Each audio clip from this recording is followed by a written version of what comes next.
വാഴ്ത്തപ്പെടുമാറാകട്ടെ. ഇന്ന് രാവിലെ നമുക്ക് സഭയായിട്ട് ഈ രീതിയിൽ ഒരുമിച്ച് കൂടി വരുവാനും നമ്മുടെ വീണ്ടെടുപ്പുകാരനെ ആത്മാവിന് സത്യത്തിലും ആരാധിപ്പാൻ തക്കവണ്ണം ദൈവം നമുക്ക് നൽകിയ ഭാഗ്യത്തെ ഓർത്ത് ദൈവത്തെ സ്തുതിക്കാം, സ്തോത്രം ചെയ്യാം.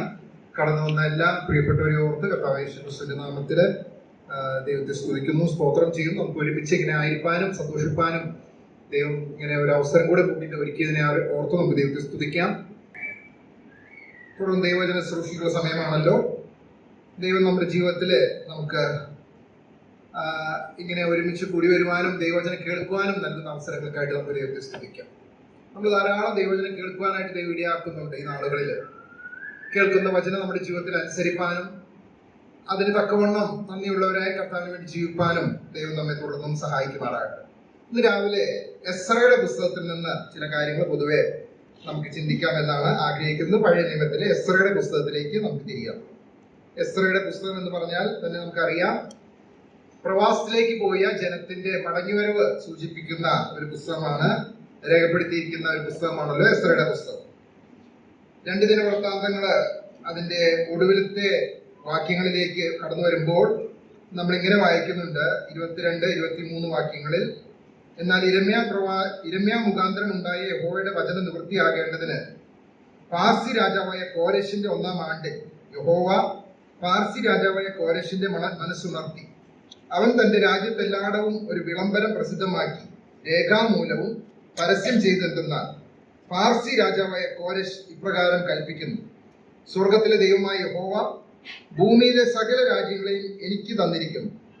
യഹൂദയിലെ യെരൂശലേമിൽ അവൻ ഒരു ആലയം പണിവാൻ അവൻ എന്നോട് കൽപ്പിച്ചുമിരിക്കുന്നു. നിങ്ങളിൽ അവന്റെ ജനമായിട്ട് ആരെങ്കിലും ഉണ്ടെങ്കിൽ അവൻ ദൈവമായ യഹോവ അവനോട് കൂടെ ഇരിക്കട്ടെ, അവൻ യാത്ര പുറപ്പെടട്ടെ. ഈ ചരിത്ര സംഭവങ്ങളൊക്കെ നമുക്ക് അറിവുള്ള കാര്യങ്ങളാണ്. ദൈവത്തിന്റെ ജനമായ ഇസ്രായേല് ദൈവം അവരെ നാം അറിയുന്നത് പോലെ അവര് മിസ്രൈമില് 430 സംവത്സരം അടിമകളായിരുന്നു. അവിടെ നിന്ന് ദൈവം മോശയുടെ നേതൃത്വത്തില് ദൈവം അത്ഭുതകരമായ രീതിയിൽ അവരെ വിടുവിച്ച് കനാൻ ദേശത്തേക്ക് കൊണ്ടുവന്നു. ദീർഘമായ വർഷങ്ങള്, തലമുറകള് അവര് ആ സ്വന്തം ദേശത്ത് പാർത്തു. എന്നാൽ ഈ അവിടെ വെച്ച് അവര് വീണ്ടും ദൈവത്തോട് പാപം ചെയ്തതായിട്ട് നമ്മൾ വായിക്കുന്നുണ്ട്. യെരമ്യാവിന്റെ പുസ്തകത്തിൽ നമുക്കറിയാം, ആ പ്രവാസത്തിലേക്ക് പോകുന്നതിന് മുമ്പായിട്ട് പ്രവചിച്ച ഒരു ദൈവദാസനാണ് യെരമ്യാവ്, വിലപിക്കുന്ന ഒരു പ്രവാചകൻ. ആ പ്രവാചകൻ ഈ ജനത്തെ കുറിച്ച് പറയുന്ന ചില വാക്കുകള് നമുക്ക് ഇവിടെ യെരമ്യാവിന്റെ പുസ്തകം 19-ാം അധ്യായത്തില് പല ഭാഗങ്ങളും നമുക്ക് കാണുവാനായിട്ട് സാധിക്കുന്നുണ്ട്. അവിടെ നമ്മൾ വായിക്കുന്നുണ്ട്, 19-ാം അധ്യായത്തില് അതിന്റെ 4 മുതലുള്ള വാക്യങ്ങളിൽ നമ്മളിങ്ങനെ വായിക്കുന്നു. യെരമ്യാവ് 19-4 മുതൽ: അവർ എന്നെ ഉപേക്ഷിച്ച് ഈ സ്ഥലത്തെ വഷളാക്കി തങ്ങളുടെ പിതാക്കന്മാരും യഹൂദ രാജാക്കന്മാരും അറിഞ്ഞിട്ടില്ലാത്ത അന്യദേവന്മാർക്ക് അവിടെ വെച്ച് ധൂപം കാട്ടി ഈ സ്ഥലത്തെ കുറ്റമില്ലാത്തവരുടെ രക്തം കൊണ്ട് നിറയ്ക്കുകയും ബാലിന് ഹോമബലികളായി തങ്ങളുടെ പുത്രന്മാരെ തീരിട്ട് ദഹിപ്പിക്കാൻ ബാലിന് പൂജാഗിരികളെ പണിയുകയും ചെയ്തിരിക്കുന്നു. അത് ഞാൻ കൽപ്പിച്ചിട്ടില്ല, അരുളി ചെയ്തിട്ടുമില്ല, എന്റെ മനസ്സിൽ വന്നിട്ടുമില്ല. അതെ, അപ്പം ഇവിടെ ഈ ജനത്തിന് സംഭവിച്ച വലിയ പരാജയം ഈ പ്രവാചകൻ അവിടെ പറയുകയാണ്. നമുക്കറിയാം, അതിന്റെ 20-ാം അധ്യായത്തിലേക്ക് കടന്നു വരുമ്പോൾ ഈ കാര്യങ്ങൾ പ്രവചിക്കുന്നത് അവിടെ പശൂർ എന്ന് പറഞ്ഞ പുരോഹിതൻ ഇത് കേട്ടിട്ട് യെരമ്യാവിന് ചെകിടത്തടിക്കുന്നതായിട്ട് നമ്മൾ അവിടെ കാണുന്നുണ്ട്. അപ്പൊ അങ്ങനെ ദൈവത്തിന് വേണ്ടി പ്രവചിച്ച ഒരു പ്രവാചകനായിരുന്നു നമുക്ക് യെരമ്യാവ്. അപ്പൊ ഈ യെരമ്യാവിന്റെ വാക്കുകളാണ് ഇവിടെ നിവൃത്തിയായതായിട്ട് നമുക്ക് കാണുവാനായിട്ട് സാധിക്കുന്നത്. അങ്ങനെ ഈ ജനം, ഈ കനാൻ ദേശത്ത് പാർത്തിരുന്ന ദൈവത്തിന്റെ ജനം, അവര് ദൈവത്തിന് വിരോധമായി പാപം ചെയ്തതിന്റെ ഫലമായിട്ട് ദൈവം അവരെ പിന്നെയും പ്രവാസത്തിലേക്ക് അയക്കുകയാണ്. നെബൂഖദ്നേസർ രാജാവിന്റെ കാലത്താണ്, ബാബേൽ രാജാവായിരുന്ന നെബൂഖദ്നേസർ രാജാവിന്റെ കാലത്താണ് ദൈവം അവരെ പ്രവാസത്തിലേക്ക്, യഹൂദ ജനത്തെ പ്രവാസത്തിലേക്ക് അയച്ചതായിട്ട് നമുക്ക് കാണുവാനായിട്ട് സാധിക്കുന്നത്. ആ പ്രവാസത്തിൽ അവർ 70 സംവത്സരം അവിടെ കഴിഞ്ഞു. ഈ ബാബേലിൽ അവിടെ വെച്ച് ഒരു തലമുറ കഴിഞ്ഞു. 70 സംവത്സരം, ദീർഘവർഷങ്ങൾ അവരവിടെ പ്രവാസികളായി കഴിയാനായിട്ട് ഇടയായി തീർന്നു. പിന്നീടാണ് പാർസി രാജാവ്, കിങ് ഓഫ് പേർഷ്യ, കോരെഷ്, സൈറസ് എന്ന് പറയുന്ന രാജാവ് പേർഷ്യയിൽ അധികാരത്തിൽ വരുവാനായിട്ട് ഇടയായി തീർന്നത്. ആ പേർഷ്യയിൽ അധികാരത്തിൽ വന്ന സൈറസിന്റെ അല്ലെങ്കിൽ കോരെഷിന്റെ 1-ാം ആണ്ടിൽ ദൈവം വീണ്ടും യെരമ്യാ മുഖാന്തരം ഉണ്ടായ ആ വചനം നിവൃത്തിയാകേണ്ടതിന് ഇവിടെ കോരെശിലൂടെ ദൈവം പ്രവർത്തിക്കുന്നത് അല്ലെങ്കിൽ വിളംബരം ചെയ്യുന്ന കാര്യങ്ങളാണ് 1 ദിനവൃത്താന്തങ്ങൾ 2 ദിനവൃത്താന്തങ്ങളുടെ ഒടുവിലത്തെ 2 വാക്യങ്ങളിലും എസ്രയുടെ പുസ്തകം 1-ാം അധ്യായത്തിന്റെ ആദ്യത്തെ വാക്യങ്ങളിലും നമുക്ക് അതേ കാര്യം തന്നെ ആവർത്തിക്കുന്നതായിട്ട് ദൈവാത്മാവ് ഈ കാര്യം വീണ്ടും ആവർത്തിക്കുന്നതായിട്ട് നമുക്ക് കാണുവാനായിട്ട് സാധിക്കുന്നുണ്ട്. 1-ാം അധ്യായത്തിന്റെ 1-ാമത്തെ വാക്യം നാം മാത്രം നമുക്കൊന്ന് വായിക്കാം. 1-ാം അധ്യായത്തിന്റെ 1-ാം വാക്യം. രമ്യാമുഖാന്തരമുണ്ടായ യഹോവയുടെ അരുളപ്പാട് നിവൃത്തിയാകേണ്ടതിന് പാർസി രാജാവായ കോരെശിന്റെ 1-ാം ആണ്ടിൽ യഹോവ പാർസി രാജാവായ കോരെശിന്റെ മനസ്സിനെ ഉണർത്തിയിട്ട് അവൻ തന്റെ രാജ്യത്ത് എല്ലായിടവും ഒരു വിളംബരം പ്രസിദ്ധമാക്കി രേഖാമൂലവും പരസ്യം ചെയ്തതെന്നാൽ. അപ്പം ഈ ജനത്തെ മടക്കി വരുത്തുവാനായിട്ട് ദൈവം എഴുന്നേൽപ്പിച്ച അല്ലെങ്കിൽ ദൈവം അഭിഷേകം അങ്ങനെ തന്നെയാണ് നാം പ്രവചന പുസ്തകത്തിൽ വായിക്കുന്നത്. ദൈവത്തിന്റെ അഭിഷക്തനായിട്ട് ദൈവം തെരഞ്ഞെടുത്ത ഈ പ്രത്യേക ദൗത്യത്തിനായിട്ട് ദൈവം തെരഞ്ഞെടുത്ത വ്യക്തിയായിരുന്നു ഈ പാർസി രാജാവായ കോരെശ്. അവിടെ നമ്മൾ വായിക്കുന്നത് ദൈവം പാർസി രാജാവായ കോരെശിന്റെ മനസ്സിനെ ഉണർത്തിയിട്ട് ദൈവം അവന്റെ ഹൃദയത്തിൽ പ്രവർത്തിച്ചു ഈ ജനത്തെ വിട്ടയക്കേണ്ടതിന്. മാത്രമല്ല യെരുശലേമിൽ ഒരു ആലയം പണിയേണ്ടതിന് വേണ്ടി ദൈവം പാർസി രാജാവായ കോരെശിന്റെ മനസ്സിനെ ഉണർത്തി. ഇന്ന് രാവിലെ പ്രിയ ദൈവമക്കളെ, ഞാനൊരു കാര്യം ഓർപ്പിക്കട്ടെ. ദൈവം ഇന്നും പ്രവർത്തിച്ചുകൊണ്ടിരിക്കുകയാണ്. തന്റെ ഹിതം ഈ ഭൂമിയിൽ ദൈവം പ്രവർത്തിച്ചുകൊണ്ടിരിക്കുകയാണ്. ദൈവമക്കളായ നാം ദൈവത്തിന് വേണ്ടി ഈ ഭൂമിയിൽ ജീവിക്കണം എന്നുള്ളതാണ് ദൈവം നമ്മെ കുറിച്ച് ആഗ്രഹിക്കുന്നത്. ദൈവത്തിന്റെ സാക്ഷികളായി ദൈവത്തിന് വേണ്ടി, അതിനുവേണ്ടിയാണ് ദൈവം നമ്മെ ഈ ഭൂമിയിലാക്കി വെച്ചിരിക്കുന്നത്. നാം സുവിശേഷങ്ങളൊക്കെ വായിക്കുന്ന പോലെ ഈ ലോകത്തിൽ ഉപ്പായിട്ട് അല്ലെങ്കിൽ വിളക്കായിട്ട് മലമേലിരിക്കുന്ന ഒരു പട്ടണം പോലെ ഒക്കെയാണ് ദൈവം നമ്മെ ആക്കി വെച്ചിരിക്കുന്നത്, കർത്താവിന്റെ ഹിതം നിറവേറ്റുവാനായിട്ട്. ഇവിടെ പ്രവാസത്തിലേക്ക് പോയി ജനത്തെ മടക്കി വരുത്തുവാനായിട്ട് ദൈവം ഒരു ജാതീയനായ രാജാവിനെ, പാർസി രാജാവായ കോരെശിന്റെ മനസ്സിനെ ഉണർത്തി അവനിലൂടെ ദൈവം പ്രവർത്തിക്കുന്നതായിട്ട് നമുക്ക് കാണുവാനായിട്ട് സാധിക്കുന്നുണ്ട്. ഈ വിളംബരം കേട്ടിട്ട് നമ്മളോട് വായിക്ക് താഴോട്ട് വരുമ്പോൾ അതിന്റെ 5-ാം വാക്യത്തിലേക്ക് കടന്നു വരുമ്പോൾ 5-ാം വാക്യം വായിക്കാം. അങ്ങനെ യഹൂദായുടെയും ബെന്യാമിന്റെയും പിതൃഭവനന്മാരും പുരോഹിതന്മാരും ലേവ്യരും ദൈവം ഉണർത്തിയ ഏവനും. അതെ, ദൈവം ഉണർത്തിയവനും ദൈവം ആളുകളുടെ ഹൃദയത്തിൽ പ്രവർത്തിക്കാനായിട്ട് തുടങ്ങി. പ്രിയമുള്ളവരെ, എത്ര വലിയ ഒരു അത്ഭുതമാണ്. ഇന്ന് രാവിലെ ആ ചിന്ത നമ്മുടെ ഹൃദയത്തിൽ ഒന്ന് പ്രവർത്തിക്കട്ടെ. ഞാൻ നേരത്തെ ഓർപ്പിച്ചല്ലോ, ഈ നാളുകളിൽ നമ്മൾ ധാരാളം ദൈവവചനം കേൾക്കുന്നവരാണ്. ദൈവമാണ് നമ്മോട് സംസാരിക്കുന്നത്. ദൈവം നമ്മുടെ ഹൃദയത്തോട് സംസാരിക്കുമ്പോൾ അതിനെ ശരിയായ രീതിയിൽ പ്രതികരിക്കുവാൻ നമുക്ക് സാധിക്കുന്നുണ്ടോ? അതോ നാം കേട്ട് വീണ്ടും വീണ്ടും നാം മടങ്ങിപ്പോകുന്ന ആളുകളാണോ? ഈ പുസ്തകത്തിന്റെ തന്നെ താഴോട്ട് വരുമ്പോൾ ഒരു വാക്യം നമുക്കൊന്ന് വായിക്കാം. 9-ാം അധ്യായത്തിലേക്ക് നമുക്ക് കടന്നു വരാം. 9-ാം അധ്യായം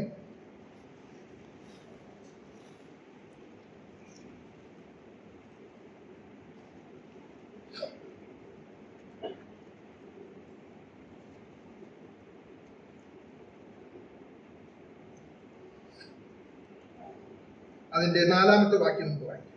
പ്രവാസികളുടെ അകൃത്യം നിമിത്തം ഇസ്രായേലിൻ ദൈവത്തിന്റെ വചനത്തിങ്കൽ വിറയ്ക്കുന്നവരൊക്കെയും എന്റെ അടുക്കൽ വന്നുകൂടി. നോക്കുക, ആ വാക്ക് പ്രത്യേകം ശ്രദ്ധിക്കുക. ഇസ്രായേലിന്റെ ദൈവത്തിന്റെ വചനത്തിങ്കിൽ വിറയ്ക്കുന്നവരൊക്കെയും എന്റെ അടുക്കൽ വന്നുകൂടി. ദൈവം ഹൃദയത്തെ ഉണർത്തുമ്പോൾ, ദൈവം തന്റെ വചനത്തിലൂടെ നമ്മോട് സംസാരിക്കുമ്പോൾ അതിന് അനുകൂലമായി പ്രതികരിക്കുവാൻ ആ ദൈവവചനത്തിൽ വിറയ്ക്കുന്നവരെ ദൈവം ഇന്ന് നോക്കിക്കൊണ്ടിരിക്കുകയാണ്. പ്രിയമുള്ളവരെ, നമ്മുടെ ജീവിതത്തില് അങ്ങനെ ദൈവവചനത്തിന് അനുകൂലമായി പ്രതികരിക്കുവാൻ ഈ കാലഘട്ടത്തിലും ദൈവം നമ്മെ സഹായിക്കുമാറാകട്ടെ. അതിനുവേണ്ടിയാണ് ദൈവം നമ്മെ ഭൂമിയിൽ ആക്കി വെച്ചിരിക്കുന്നത്. നാം കേൾക്കുന്ന ദൈവവചനം നമ്മുടെ ജീവിതത്തിൽ അത് ക്രിയ ചെയ്യണം. അത് നമ്മുടെ ഹൃദയത്തോട് സംസാരിക്കുമ്പോൾ നമ്മളത് കേട്ട് മറന്നു പോകുന്നവരായിട്ടല്ല, അതെങ്കിൽ വിറയ്ക്കുന്നവരായി അതിനോട് അനുകൂലമായി പ്രതികരിക്കുവാൻ വരും ദിവസങ്ങളിൽ ദൈവം നമ്മെ സഹായിക്കട്ടെ. അപ്പോൾ ദൈവം പാർസി രാജാവായ കോരെശിന്റെ മനസ്സിനെ ഉണർത്തി അവനൊരു വിളംബരം ചെയ്തു. ദൈവം അതുപോലെ തന്നെ ആ പ്രഭുക്കന്മാരുടെയും പിതൃഭവന തലവന്മാരുടെയും പുരോഹിതന്മാരുടെയും ലേവ്യരുടെയും ഹൃദയത്തെ ദൈവം ഉണർത്തി. അവരും അനുകൂലമായി പ്രതികരിച്ചു. അവരും ഈ വിളംബരം കേട്ട് അവർ മടങ്ങിപ്പോകുവാനായിട്ട് തീരുമാനിക്കുകയാണ്. അങ്ങനെ നമുക്കറിയാം, ഘട്ടം ഘട്ടമായിട്ടാണ് അവർ ബാബേലിൽ നിന്ന് മടങ്ങി യെരുശലേമിലേക്ക് കടന്നു വന്നത്. ആദ്യത്തെ ഒരു ഘട്ടത്തില് സെരുബാബേലിന്റെ നേതൃത്വത്തില് ഏകദേശം 50,000 ആളുകള് മടങ്ങി യെരുശലേമിലേക്ക് വന്നതായിട്ട് നമ്മൾ മനസ്സിലാക്കുന്നു. തുടർന്ന് 7-ഉം 8-ഉം അധ്യായങ്ങളിലേക്ക് കടന്നു വരുമ്പോഴാണ് എസ്രയുടെ നേതൃത്വത്തില് മറ്റൊരു ഒരു കൂട്ടം ആളുകള് മടങ്ങി വരുന്നതായിട്ട് നമുക്ക് കാണുവാനായിട്ട് സാധിക്കുന്നത്. മിസ്രൈമിലെ അടിമകളായിരുന്ന ഇസ്രായേൽ ജനം ദൈവം അവരെ ആ സംഹാര ദൂതനിലൂടെ വിടുവിച്ചപ്പോൾ അന്ന് രാത്രി അർദ്ധരാത്രി തന്നെ ഫറവോൻ അവരെ മോശയെ വിളിപ്പിച്ചു, അഹ്റോനെ വിളിപ്പിച്ചു, നിങ്ങൾ ഇപ്പോൾ തന്നെ പൊക്കോളുവിൻ എന്ന് പറഞ്ഞപ്പോൾ ആ രാത്രി തന്നെ ആ വലിയ കൂട്ടം ഒരുമിച്ചാണ് അവർ യാത്ര ചെയ്തത്. നമ്മളത് വായിക്കുന്നുണ്ട്. സൂക്കോത്തിൽ നിന്ന് അവർ റമസേസിലേക്ക് യാത്ര പുറപ്പെട്ടു എന്ന് നമ്മൾ വായിക്കുന്നുണ്ട്. അപ്പോൾ ആ ജനം ഏകദേശം 6 ലക്ഷം പുരുഷന്മാര്, അതുപോലെ സ്ത്രീകള്, കുഞ്ഞുങ്ങള്, സമ്മിശ്ര ജാതി, വലിയൊരു കൂട്ടം അവർ ഒരുമിച്ച് ഒറ്റ രാത്രിയിലാണ് അവര് ആ മാവും അതുപോലെ യോസേഫിന്റെ അസ്ഥികളും എല്ലാം മൃഗസമ്പത്തും എല്ലാമായിട്ട് അവർ പുറപ്പെട്ടത്. എന്നാൽ ഇവിടെ ബാബേലിൽ നിന്ന് മടങ്ങി വരുമ്പോൾ അവർ ഘട്ടം ഘട്ടമായിട്ടാണ് മടങ്ങി വന്നത്. ഈ ജനത്തിന്റെ അവരുടെ ഒരു നമ്പർ 2-ാം അധ്യായത്തിൽ നമുക്ക് കാണുവാനായിട്ട് സാധിക്കുന്നുണ്ട്. 2-ാം അധ്യായം മുഴുവൻ അങ്ങനെ മടങ്ങി വന്ന ആളുകളുടെ പേരുകളാണ് നമുക്ക് കാണുവാനായിട്ട് സാധിക്കുന്നത്. നേരത്തെ നമ്മൾ 4-ാം വാക്യത്തിൽ വായിച്ചതുപോലെ ദൈവം മനസ്സുണർത്തിയ ആളുകൾ. ഈ പേരുകളൊക്കെ വായിക്കുമ്പോൾ ആ ദൈവം മനസ്സുണർത്തിയ ആളുകളാണ് എന്നുള്ളത് പ്രത്യേകമായിട്ട് നമ്മൾ ഓർക്കണം. അവരുടെ പേരുകളാണ് 2-ാം അധ്യായത്തിൽ രേഖപ്പെടുത്തിയിരിക്കുന്നത്. പ്രിയമുള്ളവരെ, ആ പേരുകളുമായി നമ്മൾ നോക്കുക. അവിടെ ദൈവം ഹൃദയത്തിൽ പ്രവർത്തിച്ചു, അതിനനുകൂലമായി പ്രതികരിച്ച ആളുകൾ. അതിന്റെ താഴോട്ട് വരുമ്പോൾ അതിന്റെ 64-ാമത്തെ വാക്യം, 2-ാം അധ്യായത്തിന്റെ 64-ാമത്തെ വാക്യത്തിൽ നമ്മൾ ഇങ്ങനെ വായിക്കുന്നു: സഭ ആകെ 40,360 പേർ ആയിരുന്നു. അവരുടെ ദാസിദാസന്മാരെ 7,337 പേരെ കൂടാതെ മറ്റ് 200 സംഗീതക്കാര്, എല്ലാം കൂടി ഏകദേശം 50,000 ആളുകളാണ് ആദ്യത്തെ ഘട്ടത്തില് അവർ മടങ്ങി യെരുശലേമിലേക്ക് വരുവാനായിട്ട് ഇടയായിത്തീർന്നു. അപ്പോൾ ഈ ബന്ധത്തില് നമുക്ക് ഓർക്കാൻ കഴിയുന്ന 1-2 കാര്യങ്ങള് പെട്ടെന്ന് ഞാനൊന്ന് ഓർപ്പിക്കട്ടെ. ഒന്ന്, ഈ സമൂഹം അവർ ദൈവത്തിന് വിരോധമായി, നമ്മൾ യിരെമ്യാവിന്റെ പുസ്തകത്തിൽ വായിച്ചുവല്ലോ, അവർ അന്യദേവന്മാരെ സേവിച്ചു, അവർ ദൈവത്തെ ഉപേക്ഷിച്ചു. ദൈവത്തിന് വിരോധമായിട്ട് ഏറ്റവും വലിയ അകൃത്യങ്ങള്, അതായത് പുത്രിപുത്രന്മാരെ ഈ അഗ്നിപ്രവേശം ചെയ്യിക്കുന്ന അത്ര വലിയ പാപത്തിലേക്ക് അവർ പ്രവേശിച്ചു. അതിന്റെ ഫലമായിട്ടാണ് അവർ ബാബേലിലേക്ക് കടന്നുപോയത്. ഇപ്പോൾ 70 വർഷമായി. എന്നാൽ ഇവിടെ നമ്മൾ വായിക്കുന്നത് ദൈവം അവരെ ഓർത്തു എന്നുള്ളതാണ്. ദൈവം മറന്നു കളയുന്നവനല്ല. തന്റെ ജനത്തെ ദൈവം ഒരിക്കലും മറക്കുന്നില്ല എന്നുള്ള കാര്യം നമുക്ക് ഈ സംഭവത്തോടുള്ള ബന്ധത്തിൽ ഓർക്കുവാനായിട്ട് കഴിയും. 70 വർഷം കഴിഞ്ഞാൽ ഒരുപക്ഷെ മനുഷ്യന് മറന്നുപോയേക്കാം. ഒരു പുതിയ തലമുറയാണ്, അവർ യെരുശലേം കണ്ടിട്ട് പോലുമില്ല. എന്നാൽ ദൈവം മറന്നു കളയുന്നവനല്ല. മാത്രമല്ല, ഇവിടെ നമ്മൾ കാണുന്നത് ദൈവം തന്റെ വാഗ്ദത്തങ്ങൾ നിവർത്തിപ്പാൻ തക്കവണ്ണം വിശ്വസ്തനാണ് എന്നുള്ള കാര്യവും നമുക്കവിടെ കാണുവാനായിട്ട് സാധിക്കുന്നു. യെരെമ്യാ മുഖാന്തരം ഉണ്ടായ യഹോവയുടെ അരുളപ്പാട് നിവൃത്തിയാകേണ്ടതിന്. അപ്പോൾ ദൈവം തന്റെ വാഗ്ദത്തങ്ങളെ നിവർത്തിപ്പാൻ തക്കവണ്ണം വിശ്വസ്തനായ ദൈവമാണ്. ഈ വലിയവനായ ദൈവത്തെ ഓർത്ത് നമുക്ക് ദൈവത്തെ സ്തുതിക്കാം. അപ്പൊ അങ്ങനെ ദൈവം മനസ്സുണർത്തി. നമ്മളോട് വായിക്കുന്നത് ഈ കോരശ് അവിടെ 1-ാം അധ്യായത്തിന്റെ ഒടുവിലേക്ക് കടന്നു വരുമ്പോൾ 8 മുതലുള്ള വാക്യങ്ങൾ നമ്മൾ ഇങ്ങനെ വായിക്കുന്നു: പാർസി രാജാവായ കോരശ് ഭണ്ഡാര വിചാരകനായ മിത്രദാത്ത് മുഖാന്തരം അവ എന്ന് പറഞ്ഞാൽ ഈ നെബൂഖദ്നേസർ ദൈവാലയത്തിൽ നിന്നും യെരുശലേമിൽ നിന്നൊക്കെ എടുത്തുകൊണ്ടുപോയ സ്വർണ്ണപാത്രങ്ങള്, വെള്ളിപ്പാത്രങ്ങള്, മറ്റ് സാധനങ്ങൾ, ഇതെല്ലാം പുറത്തേക്ക് എടുപ്പിച്ചു. ഇതെല്ലാം അവർക്ക് തിരിച്ചു കൊടുക്കാനായിട്ട് പോവുകയാണ്. അതാണ് നമ്മളോട് കാണുന്നത്. യഹൂദ പ്രഭുവായ ദേശേശ്വരനെ എണ്ണിക്കൊടുപ്പിച്ചു. അവയുടെ എണ്ണം അവിടെ താഴോട്ട് നമുക്ക് കാണുവാനായിട്ട് സാധിക്കുന്നുണ്ട്. അങ്ങനെ ഈ സാധനങ്ങളൊക്കെ ആയിട്ട് ഈ ജനം ഈ സെരുബാബേലിന്റെ നേതൃത്വത്തിൽ മടങ്ങി യെരുശലേമിലേക്ക് കടന്നു വരികയാണ്. മടങ്ങി വരുന്ന ഒരു ജനം. എസ്ര എന്ന വാക്കിന്റെ അർത്ഥം അറിയാമോ? എസ്ര എന്ന വാക്കിന്റെ അർത്ഥം സഹായം എന്നുള്ളതാണ്. എസ്ര എന്ന വാക്കിന്റെ അർത്ഥം. അപ്പൊ ദൈവം തന്റെ ജനത്തിന് വേണ്ടി എഴുന്നേൽപ്പിച്ച ഒരു വ്യക്തിയായിരുന്നു എസ്ര. സഹായം.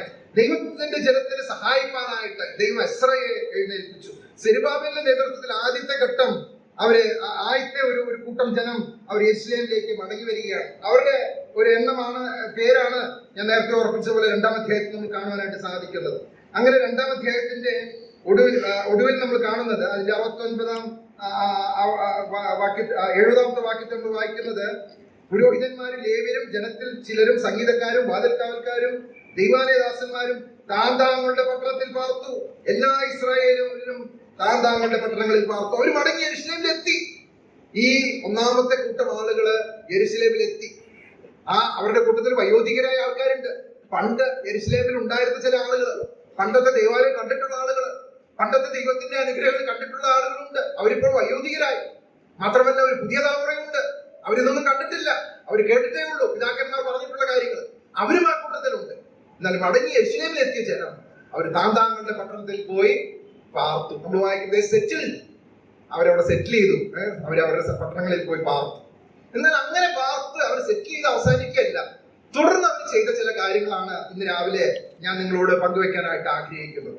അപ്പോൾ ഞാൻ നേരത്തെ ഓർപ്പിച്ച പോലെ എസ്തറയുടെ പുസ്തകം ദൈവജനത്തിന്റെ മടങ്ങിവരവിന്റെ ഒരു പുസ്തകമാണ്, അല്ലെങ്കിൽ പ്രവാസിയത്തിലേക്ക് പോയ ജനത്തിന്റെ മടങ്ങിവരവിന്റെ ഒരു പുസ്തകമാണ്. ദൈവത്തിന്റെ വിശ്വസ്തയെ നമുക്ക് അവിടെ കാണുവാനായിട്ട് സാധിക്കും. ദൈവം ജനത്തെ ഓർക്കുന്നവരാണ് എന്നുള്ള കാര്യം നമുക്ക് ഓർക്കുവാനായിട്ട് സാധിക്കും. ദൈവം ജനത്തിന്റെ ഹൃദയത്തിൽ തന്റെ ഹിതം നിറവേറ്റുവാനായിട്ട് ദൈവം പ്രവർത്തിക്കുന്നവരാണ് എന്നുള്ള കാര്യവും നമുക്ക് ഓർക്കാനായിട്ട് സാധിക്കും. അങ്ങനെ ഈ മടങ്ങി വന്ന ജനം, സെരുബാബേലിന്റെ നേതൃത്വത്തിൽ മടങ്ങി വന്ന ജനം യെരൂശലേമിൽ താന്താങ്ങളുടെ പട്ടണത്തിൽ, യഹൂദയിൽ താന്താങ്ങളുടെ പട്ടണങ്ങളിൽ അവർ പോയി പാർത്തു, അവർ സെറ്റിലായി. തുടർന്ന് അവർ ചെയ്ത കാര്യങ്ങളാണ് 3-ാം അധ്യായത്തിന്റെ 1ഉം 2ഉം വാക്യങ്ങളിൽ നമുക്ക് കാണുവാനായിട്ട് സാധിക്കുന്നത്. തുടർന്നുള്ള സമയത്ത് നമുക്ക് അതാണ് ഈ മടങ്ങി വന്ന ജനം ചെയ്ത കാര്യങ്ങളാണ് നാം ചിന്തിക്കാനായിട്ട് ആഗ്രഹിക്കുന്നത്. നമ്മുടെ ജീവിതത്തില് ഒരു മടങ്ങിവരവ് ദൈവം നമ്മെ കുറിച്ച് ആഗ്രഹിക്കുന്നുണ്ട്. അങ്ങനെ നാം മടങ്ങി വരുമ്പോൾ നമ്മുടെ ജീവിതത്തില് ഈ ജനം ചെയ്തതുപോലെ പ്രവർത്തിക്കാനായിട്ട് ദൈവം നമ്മെ സഹായിക്കുമാറാകട്ടെ. 3-ാം അധ്യായത്തിന്റെ ആദ്യത്തെ 2 വാക്യങ്ങൾ നമുക്ക് വായിക്കാം. അങ്ങനെ ഇസ്രായേൽ മക്കൾ പട്ടണങ്ങളിൽ പാർത്തിരിക്കുമ്പോൾ 7-ാം മാസത്തിൽ ജനം ഒരുമനപ്പെട്ട് യെരൂശലേമിൽ വന്നുകൂടി. യോസാദാക്കിന്റെ മകനായ യേശുവയും അവന്റെ സഹോദരന്മാരായ പുരോഹിതന്മാരും ശെയൽത്തീയേലിന്റെ മകനായ സെരുബ്ബാബേലും അവന്റെ സഹോദരന്മാരും എഴുന്നേറ്റ് ദൈവപുരുഷനായ മോശയുടെ ന്യായ പ്രമാണത്തിൽ എഴുതിയിരിക്കുന്നത് പോലെ ഹോമയാഗങ്ങൾ അർപ്പിക്കേണ്ടതിന് ഇസ്രായേലിന്റെ ദൈവത്തിന്റെ യാഗപീഠം പണിതു. എന്താണ് മടങ്ങി വന്ന ജനം ആദ്യം ചെയ്ത കാര്യം എന്ന് പറയുന്നത്? അവർ ദൈവത്തെ ആരാധിച്ചു, അവർ ദൈവത്തിന് ഹോമയാഗങ്ങൾ അർപ്പിച്ചു, അവർ ദൈവസന്നിധിയില് ആ ദൈവത്തിന്റെ ആ ഇടിഞ്ഞിടുന്ന യാഗപീഠങ്ങളെ പണിത് ദൈവത്തിന് ഹോമയാഗങ്ങളെ അർപ്പിച്ചതായിട്ട് നമുക്ക് കാണുവാനായിട്ട് സാധിക്കുന്നുണ്ട്. നമ്മളവിടെ വായിക്കുന്നത് ഇസ്രായേൽ മക്കൾ പട്ടണങ്ങളിൽ പാർത്തിരിക്കുമ്പോൾ അവരവിടെ ആ യഹൂദയുടെ വിവിധ പട്ടണങ്ങളിൽ അവർ പാർത്തിരിക്കുകയാണ്.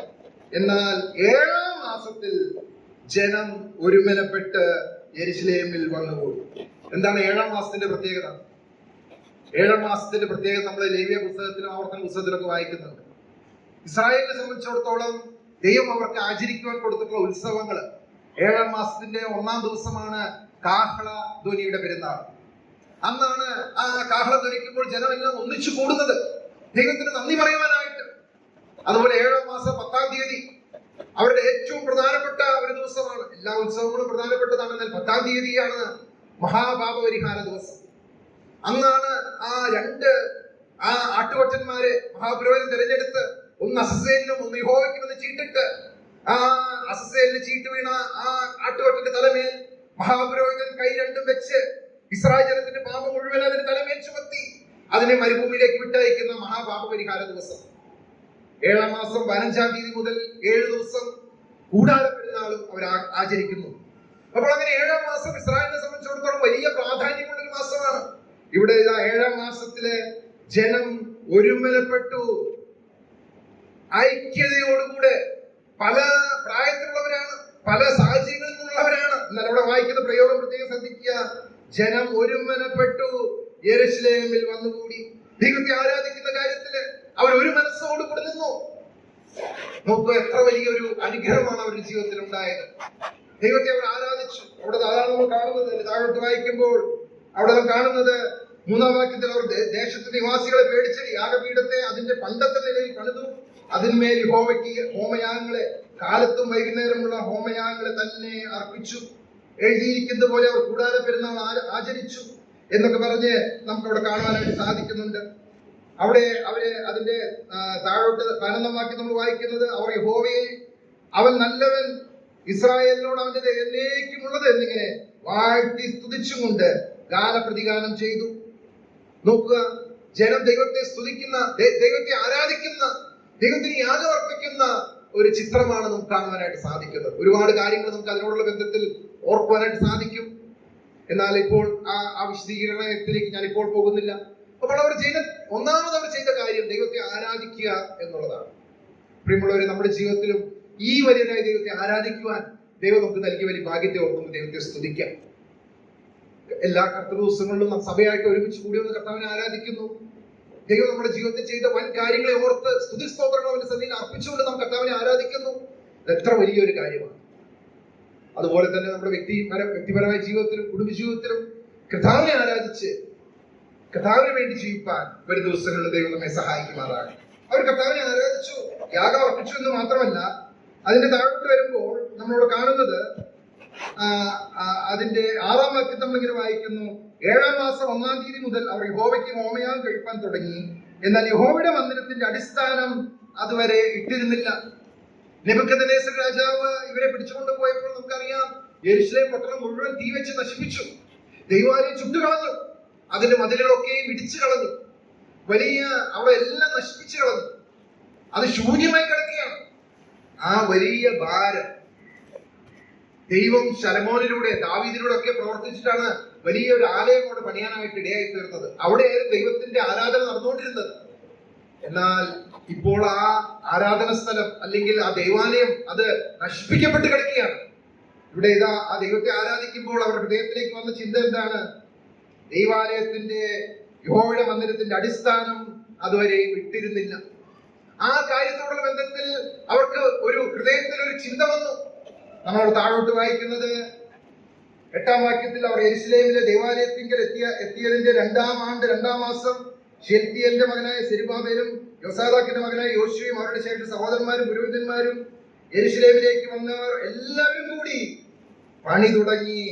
ദൈവാലയത്തിന്റെ പണി ആരംഭിക്കുകയാണ്. അവിടെ നമുക്ക് ആ വാക്ക് കാണാനായിട്ട് സാധിക്കും. അതിന്റെ 9-ാം വാക്യത്തിന്റെ ഒടുവിൽ നമ്മളിങ്ങനെ കാണുന്നു, ലേവ്യരും യഹോവയുടെ ആലയത്തിൽ വേല ചെയ്യുന്നവരെ മേൽവിചാരണ ചെയ്യുവാൻ ഒരുമനപ്പെട്ടു നിന്നു. ഒരു മനസ്സോടുകൂടെ ഒരുമനപ്പെട്ടു ദൈവത്തെ ആരാധിച്ചു. ഒരുമനപ്പെട്ടു ദൈവാലയത്തിന്റെ പണിയിൽ അവർ ഏർപ്പെട്ടു. എത്ര വലിയ അനുഗ്രഹമാണ്! ദൈവത്തിന് പ്രവർത്തിക്കാതിരിക്കാൻ സാധിക്കുമോ? പ്രിയമുള്ളവരെ, നമ്മുടെ ജീവിതത്തില് വിവിധങ്ങളായ ദൈവമക്കൾ എന്നുള്ള രീതിയിൽ നാം വിവിധങ്ങളായ ശുശ്രൂഷകളിൽ മുന്നേറുമ്പോൾ ഒരുമനപ്പെട്ട് ഐക്യതയോടെ മുന്നേറുവാൻ അവിടെ ദൈവം തീർച്ചയായും തന്റെ അനുഗ്രഹം ചൊരിയാതിരിക്കാനായിട്ട് ദൈവത്തിന് സാധിക്കുകയില്ല. വലിയ അനുഗ്രഹം ദൈവം അവിടെ പ്രവർത്തിക്കും. ശത്രുക്കളുണ്ട്, ഇവർക്ക് പേടിയുണ്ട്. അതുകൊണ്ടാണ് നമ്മളോട് വായിക്കുന്നത്, ദേശത്തിലെ ജനത്തെ പേടിച്ചിട്ട് അവർ പണ്ടത്തെ നിലയിൽ യാഗപീഠങ്ങളെ പണിതു എന്നൊക്കെ നമ്മൾ വായിക്കാനായിട്ട് ഇടയാകുന്നത്. അങ്ങനെ അവർ ദൈവത്തെ സ്തുതിച്ചുകൊണ്ട് ദൈവത്തിന്റെ ആലയത്തിന്റെ പണി ആരംഭിച്ചപ്പോൾ 11-ാം വാക്യത്തിന്റെ ഒടുവിൽ നമ്മൾ അത് കാണുന്നത്, അവർ യഹോവയെ സ്തുതിക്കുമ്പോൾ യഹോവയുടെ ആലയത്തിന്റെ അടിസ്ഥാനം ഇട്ടതുകൊണ്ട് ജനമെല്ലാം അത്യുച്ചത്തിൽ ആർത്തുഘോഷിച്ചു. വലിയ ദൈവത്തിന്റെ അത്ഭുത പ്രവർത്തികൾ കണ്ടുകൊണ്ട് അവർ ഉച്ചത്തിൽ ദൈവത്തെ ആർത്തുഘോഷിക്കുകയാണ്. ഞാൻ നേരത്തെ ഓർപ്പിച്ചതുപോലെ അതിൽ വയോധികരായ ആളുകളുണ്ട്, ചെറുപ്പക്കാരുണ്ട്. അവരെല്ലാവരും ഒരുമിച്ച് ദൈവത്തെ സ്തുതിക്കുകയാണ്. എന്താണ് അവിടെ കാണുന്നത്? 12-13 വാക്യങ്ങളിൽ പുരോഹിതന്മാരിൽ ലേവ്യരിലും പിതൃഭവന തലവന്മാരിലും മുമ്പിലത്തെ ആലയം കണ്ടിട്ടുള്ള വയോധികന്മാരെ അനേകർ ഈ ആലയത്തിന്റെ അടിസ്ഥാനം ഇട്ട് കണ്ടപ്പോൾ ഉറക്കെ കരഞ്ഞുപോയി. അവർ ഉറക്കെ കരഞ്ഞുപോയി. ഓ ദൈവത്തിന്റെ ദയോർത്ത്, ദൈവത്തിന്റെ വിശ്വസ്തതയോർത്ത് അവർ ഉറക്കെ കരഞ്ഞുപോയി എന്നാണ് നമ്മൾ വായിക്കുന്നത്. മറ്റു പലരും സന്തോഷത്തോടെ ഉച്ചത്തിൽ ആർത്തു. ഒടുവിലത്തെ വാക്യം, അങ്ങനെ ജനത്തിൽ സന്തോഷഘോഷത്തിന്റെ ശബ്ദവും കരച്ചലിന്റെ ശബ്ദവും തമ്മിൽ തിരിച്ചറിയാൻ കഴിയാതെയിരുന്നു. ജനം അത്യുച്ചത്തിൽ ഘോഷിച്ചുകൊണ്ട് ഘോഷം ബഹുദൂരം കേട്ടു. ദൈവത്തിന്റെ ജനം ദൈവത്തിന് വേണ്ടി പ്രവർത്തിക്കുന്നു. അവർ ദൈവത്തെ ആരാധിച്ചപ്പോൾ അടുത്ത പ്രവർത്തനത്തിനായിട്ടുള്ള ആ ദൈവത്തിന്റെ ഹിതം ദൈവം അവർക്ക് വെളിപ്പെടുത്തി കൊടുത്തു. ദൈവത്തിന്റെ ഹൃദയത്തിലെ ഭാരമാണ് ദൈവം തന്റെ ജനത്തോട് പങ്കുവയ്ക്കുന്നത്. ദൈവത്തിന്റെ ആലയത്തിന്റെ അടിസ്ഥാനം ഇതുവരെ വിട്ടിട്ടില്ല, അത് നശിപ്പിക്കപ്പെട്ട് കിടക്കുകയാണ്. പ്രവർത്തിക്കുവാനായിട്ട് ദൈവം തന്റെ ജനത്തിന്റെ ഹൃദയത്തെ ഉണർത്തുന്നു. അവർ ഒരുമനപ്പെട്ട് ആ വേലയിൽ തുടരുന്നതായിട്ട് നമുക്ക് കാണുവാനായിട്ട് സാധിക്കും. എത്ര വലിയ അനുഗ്രഹമാണ് പ്രിയമുള്ളവരെ! ആ ദൈവം ഇന്നും പ്രവർത്തിക്കുന്നവർക്ക് നമുക്ക് ദൈവത്തെ സ്തുതിക്കാം. അപ്പോൾ അവർ ദൈവത്തെ ആരാധിച്ചു. 2, അവർ ദൈവാലയത്തിന്റെ പണിയിൽ അവർ ഏർപ്പെട്ടു. 3-ാമത്തെ ഒരു കാര്യം കൂടെ പറഞ്ഞിട്ട് ഞാൻ അവസാനിപ്പിക്കാമെന്ന് ആഗ്രഹിക്കുന്നു. മറ്റു കാര്യങ്ങൾ വിശദീകരിക്കാനായിട്ട് ഇപ്പോൾ നമുക്ക് സമയമില്ല. നമ്മൾ തുടർന്ന് ഈ പുസ്തകം വായിക്കുമ്പോൾ നമുക്കറിയാം 10 അധ്യായങ്ങൾ മാത്രമുള്ള ഒരു ചെറിയ പുസ്തകമാണിത്. 7-8 അധ്യായങ്ങളില് എസ്രായുടെ നേതൃത്വത്തിൽ മറ്റൊരു കൂട്ടം ആളുകള് യെരൂശലേമിലേക്ക് മടങ്ങി വരുന്നതായിട്ട് നമുക്ക് കാണുവാനായിട്ട് സാധിക്കുന്നുണ്ട്. ഈ പുസ്തകം നമുക്ക് എളുപ്പം വായിച്ചു തീർക്കാവുന്ന ഒരു പുസ്തകമാണ്. 15-20 മിനിറ്റ് ഉണ്ടെങ്കിൽ നമുക്ക് ഈ പുസ്തകം വായിച്ചു തീർക്കാനായിട്ട് സാധിക്കും. വളരെ ദൈവത്തിന്റെ കരുതലും ദൈവത്തിന്റെ പരിപാലനവും ദൈവത്തിന്റെ ആ സ്നേഹവും ഒക്കെ പല രീതിയിൽ നമുക്ക് ഓർക്കുവാനും ഒക്കെ കഴിയുന്ന ഒരു പുസ്തകമാണ്. അങ്ങനെ 7-8 അധ്യായങ്ങളില് അവര് എസ്രയുടെ നേതൃത്വത്തിൽ മടങ്ങി വന്നതിന് ശേഷം 9-ാം അധ്യായത്തിലേക്ക് കടന്നു വരുമ്പോൾ 3-ാമത് അവർ ചെയ്തൊരു കാര്യം നമുക്ക് അവിടെ കാണുവാനായിട്ട് സാധിക്കുന്നുണ്ട്. ആ ഭാഗം കൂടെ നമുക്കൊന്ന് പെട്ടെന്ന് നോക്കാം. 9-ാം അധ്യായത്തിലേക്ക് നമുക്ക് കടന്നു വരാം. അതിൽ 1-ാമത്തെ വാക്യം നമുക്ക് വായിക്കാം. അതിന്റെ ശേഷം പ്രഭുക്കന്മാർ എന്റെ അടുക്കൽ വന്നു, ഇസ്രായേൽ ജനവും പുരോഹിതന്മാരും ലേവ്യരും ദേശനിവാസികളോട് വേർപെടാതെ കനാന്യർ, ഹിത്യർ, പെരിസ്യർ, യെബൂസ്യർ, അമ്മോന്യർ, മോവാബ്യർ, മിസ്രൈമ്യർ, അമ്മോന്യർ എന്നിവരുടെ മ്ലേച്ഛതകളെ ചെയ്തു വരുന്നു. വളരെ ദുഃഖകരമായ ഒരു കാര്യം ഇവിടെ എന്നോട് എന്ന് പറഞ്ഞിരിക്കുന്നത്, എന്റെ അടുക്കൽ എന്ന് പറഞ്ഞിരിക്കുന്നത് എസ്രയെ കുറിച്ചാണ്. എസ്രയുടെ അടുത്ത് വന്നിട്ട് ആ പ്രഭുക്കന്മാർ ഒരു വലിയ ഒരു ഒരു ഒരു സന്ദേശം നൽകിയാണ്. എന്താണ് അവർ നൽകിയ സന്ദേശം? ഇസ്രായേൽ ജനവും പുരോഹിതന്മാരും ലേവ്യരും ദേശനിവാസികളോട് വേർപെടാതെ ജീവിക്കുന്നു. ദൈവം ഏറ്റവും കൂടുതൽ എല്ലാ കാലത്തും ദൈവം വളരെ ഗൗരവത്തോടു കൂടെ കാണുന്ന ഒരു കാര്യമാണ് തന്റെ ജനം, തനിച്ചു പാർക്കുന്ന ഒരു ജനം, ജാതികളോട് ഇടകലരാത്ത ഒരു ജനം, അവിടെ ദൈവത്തിന് വേണ്ടി വേർപെട്ട് ജീവിക്കണം എന്നുള്ളത് ഏത് കാലത്തും ദൈവത്തിന്റെ ഹൃദയത്തിലെ ഏറ്റവും വലിയ വാഞ്ചയാണ്, ആഗ്രഹമാണ് എന്നുള്ളത് നമുക്ക് കാണുവാനായിട്ട് സാധിക്കും. ഈ പ്രമുഖന്മാർ വന്ന് പറഞ്ഞ ഈ വിവരം അവരെ ദേശ നിവാസികളോട് വേർപെടാതെ നമ്മളോട് വായിക്കുന്നത് കനാന്യർ, ഹിത്യർ, ദൈവം ഏറ്റവും കൂടുതൽ വെറുക്കുന്ന ഒരു കൂട്ടരാണ്. പെരിസ്യർ, യെബൂസ്യർ, അമ്മോന്യർ, മോവാബ്യർ, മിസ്രൈമ്യർ, അമ്മോന്യർ എന്നിവരുടെ മ്ലേച്ഛതകളെ ചെയ്തു വരുന്നു. അപ്പൊ ദേശനിവാസികളോട് ഇടകലർന്ന് ജീവിക്കുന്ന, അല്ലെങ്കിൽ അവരോട് ചേർന്ന് ജീവിക്കുന്ന ഒരു കൂട്ടം ജനം. ആരൊക്കെ ജനം? ഇസ്രായേൽ ജനവും പുരോഹിതന്മാരും ലേവ്യരും എല്ലാവരും ഒരുപോലെ ആ വേർപാട് കാത്തു സൂക്ഷിക്കാതെ ജീവിക്കുകയാണ്. എത്രയോ ദുഃഖകരമായ ഒരു കാര്യം.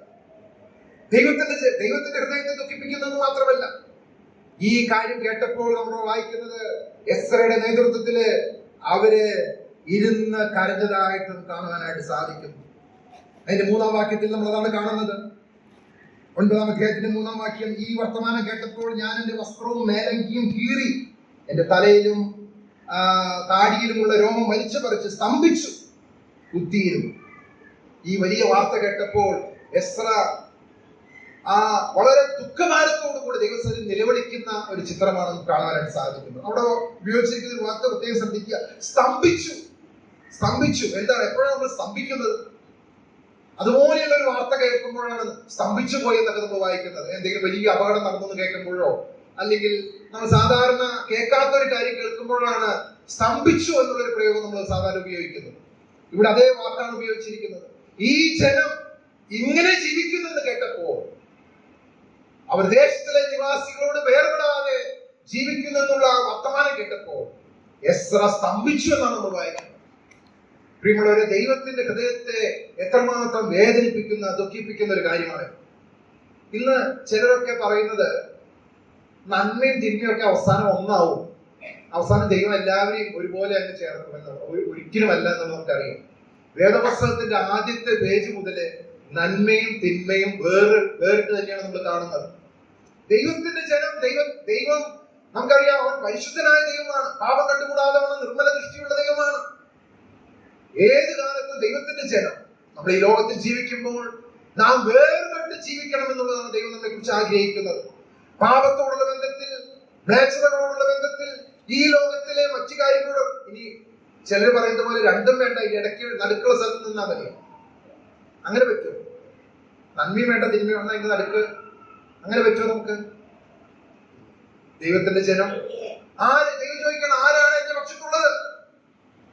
ദൈവത്തിന് വേണ്ടി നിൽക്കുവാൻ, നന്മയുടെ ഭാഗത്ത് നിൽക്കുവാൻ, വേർപെട്ട് നിൽക്കുവാൻ ദൈവം തന്റെ ജനത്തെ കുറിച്ച് എപ്പോഴും ആഗ്രഹിക്കും. ഇവിടെ എസ്ര സ്തംഭിച്ച് ദൈവസന്നിധിയിൽ നിലവിളിക്കുകയാണ്. നമ്മളോട് വായിക്കുന്നു, അവൻ നിലവിളിച്ചു എന്ന് മാത്രമല്ല, അതിന്റെ അടുത്ത ഘട്ടത്തിലേക്ക് അവൻ പ്രവേശിക്കുകയാണ്. 4-ാം വാക്യം: പ്രവാസികളുടെ അകൃത്യ നിമിത്തം ഇസ്രായേലിന്റെ ദൈവത്തിന്റെ വചനത്തിൽ വിറയ്ക്കുന്നവരൊക്കെയും എന്റെ അടുക്കൽ വന്നുകൂടി. എങ്ങനെ അവർ വന്നുകൂടി നമുക്ക് അറിഞ്ഞുകൂടാ.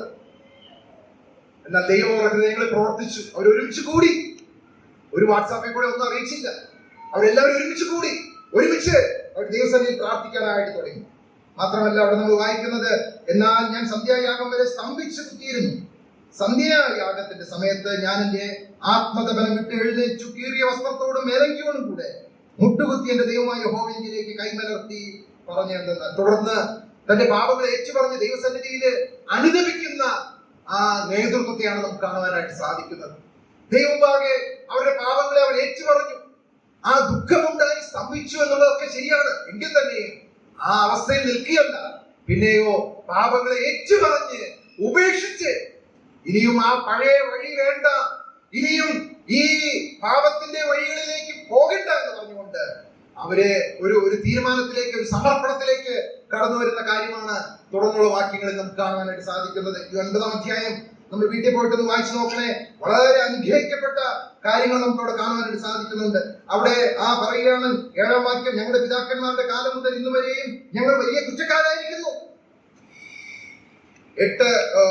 9-ാം വാക്യം, 8-ാം വാക്യത്തിൽ ഇപ്പോഴും ഞങ്ങളുടെ ദൈവം ഞങ്ങളുടെ കണ്ണുകളെ പ്രകാശിപ്പിക്കേണ്ടതിനും ഞങ്ങളുടെ ദാസ്യസ്ഥിതിയിൽ ഞങ്ങൾ കുറഞ്ഞൊരു ജീവശക്തി നൽകേണ്ടതിനും ഞങ്ങളുടെ ഒരു ശേഷിപ്പിനെ രക്ഷിച്ചു.